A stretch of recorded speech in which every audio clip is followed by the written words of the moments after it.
Hi everybody and welcome to another Eurovision Winners A Closer Look. My name's Hayo and I want to thank you for tuning in today. I also would like to kindly ask you, if you do like these videos, please subscribe somewhere along the lines of here to these videos and to this channel. That would mean the world to me if you would do that. So thank you very much. I also have a different channel which I'm calling now Hayo Entertainment. In my last video it was still called Hayo Music, but what are the odds? Somebody else uses the same channel name on YouTube, so I had to change it. Hayo Entertainment. I'm also uploading one of my own videos on this channel so that you can have a little sample of what I'm doing when I'm not doing this thing, but when I'm singing. So, today's Eurovision winner. You know how you have preconceived notions sometimes about something?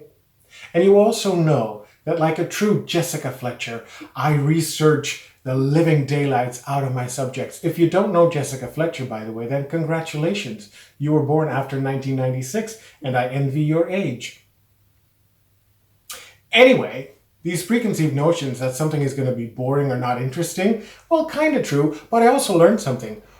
I learned that DeForest is an actual last name, not a stage name, plus that our subject today claims to be a great, and so forth, granddaughter of Queen Victoria.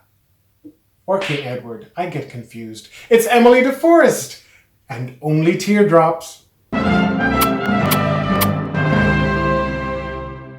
So of course we want to get to the juicy stuff, okay, to the royal stuff, but first I have to get some things out of the way. She was born on the 28th of February 1993. She grew up both in Denmark and Sweden. By the way, their languages are very similar. Have you seen The Bridge, that show? Didn't really much care for it. I know I'm in the minority there. 3 episodes, I was done.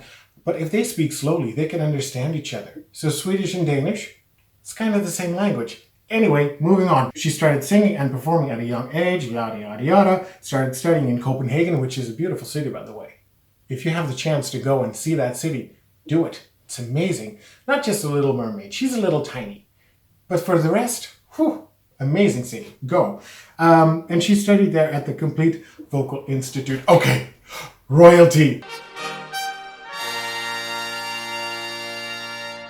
Now, Queen Victoria had a son. Her oldest or eldest son, whatever, is called Edward VII. Okay? So far, huge fairy tale.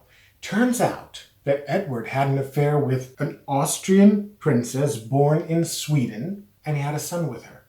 And that son turned out to be Emmeli's grandfather. Through her grandfather, Emmelie claims to be a royal. Is this true? No. That's the short answer. Marlene Eilers-Koenig, she's American. I know, I would have thought she was German too. She researched this and she wrote a lot of books on Queen Victoria, and she says no. Emmelie has American ancestry, and she has a lengthy essay on this subject. I read it, not all, because basically it's too long. She's quite vindictive though too, this Marlene Eilers-Koenig, because when you question her results and her research, she's becoming very mean and vindictive. At the time, the Danish broadcaster also brought someone in, a British genealogist, Tony Martin. No, not this Tony Martin, the singer, but a different Tony Martin. This Tony Martin guy, he says that it's impossible to prove either way if there's a connection between Emmelie and the British royal family. And at the same time, he says, yeah, there is a connection. I just don't know what. True story. The fact is that the Danish broadcaster scrapped the whole story from the promotional material, but Emmelie still claims that she is royal family, of royal blood, whatever you want to call it. And you know, in 2009, someone told us to always be in love with fairy tales, so bless your heart, Emmelie. But let's get back to the music and the contest. Now, the 58th edition of the Eurovision Song Contest was held in Malmö, Sweden. Loreen won in 2012, of course, with, I think, what is the biggest Eurovision classic since Waterloo in 1974, Euphoria. We had 39 countries participating, and because it's Sweden, they want to change something, of course, about Eurovision, because that's what they always do when they have to organize it.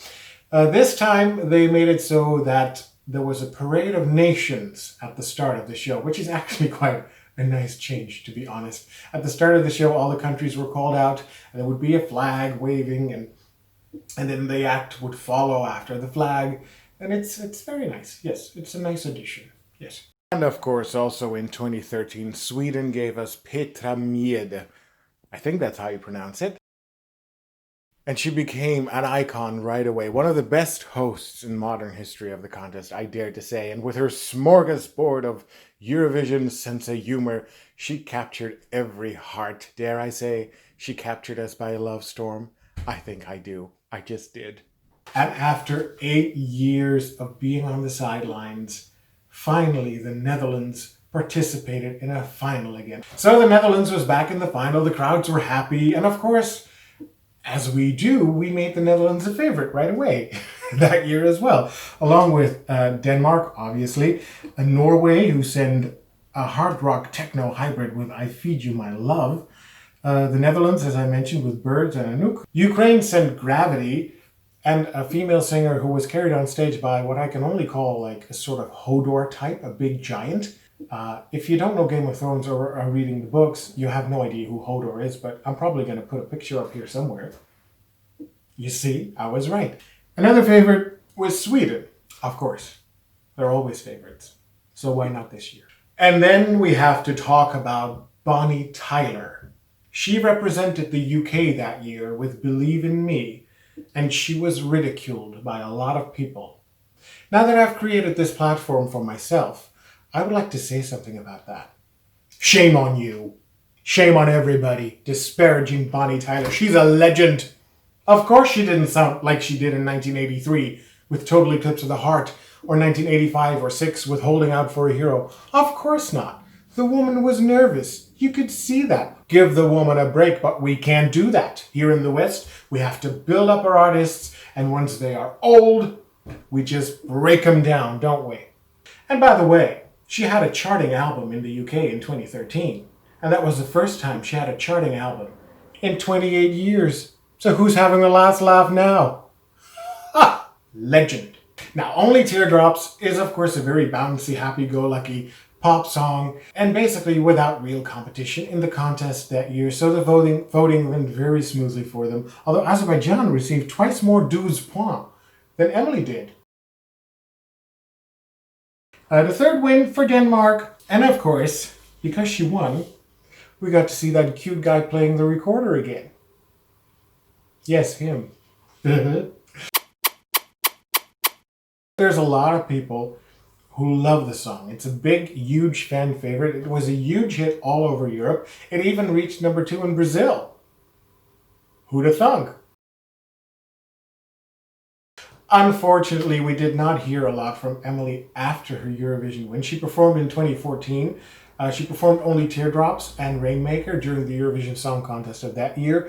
Her second album was released until 2018, but in the years between the release of her first album in 2014 and her second album, she did not sit still. She co-wrote, for instance, the song Never Give Up on You, which was performed by Lucy in 2017 at Eurovision, representing the UK. And that is all I have on Emmelie de Forest and Only Teardrops. So this was Emmelie.